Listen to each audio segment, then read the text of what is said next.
It is confirmed now America's ICE is heading towards Italy. Yes, the US Immigration and Customs Enforcement at the Olympics. And Europe is split right in the middle of it. Let me tell you the setting here. Italy, the Winter Olympics, the world watching.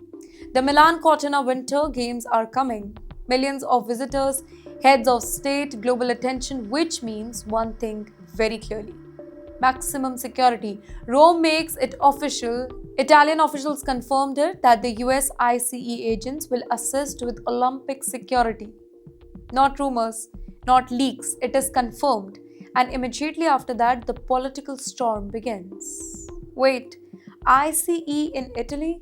Yes, that's the reaction across the country because ICE is not just any agency.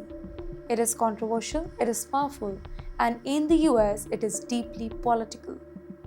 So, why is it coming to Europe?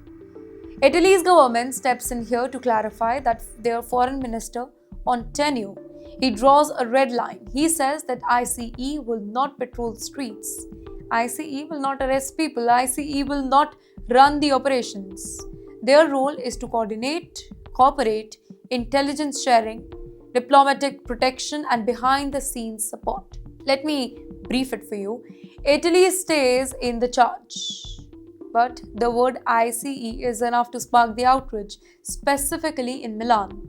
The city's mayor speaks bluntly: ICE is not welcomed here. No soft language used, no diplomatic phrasing, just a clear rejection.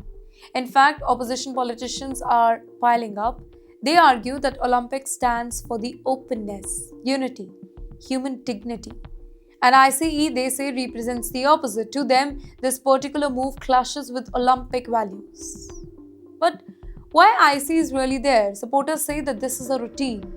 Major global events like World Cup, like Olympics, G20 summits, they bring international police cooperation here.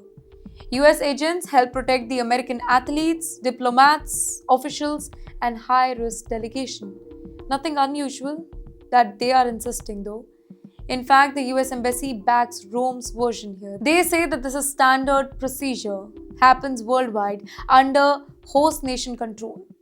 There is no secret mission though, no parallel force, just a lot of coordination. But public perception is a very different story. To critics, this feels like American power projection, security overreach, normalizing the foreign enforcement abroad. And once the word ICE enters the picture, emotions explode. Well, this is bigger than sports this time. This is about sovereignty, trust, control, global policing.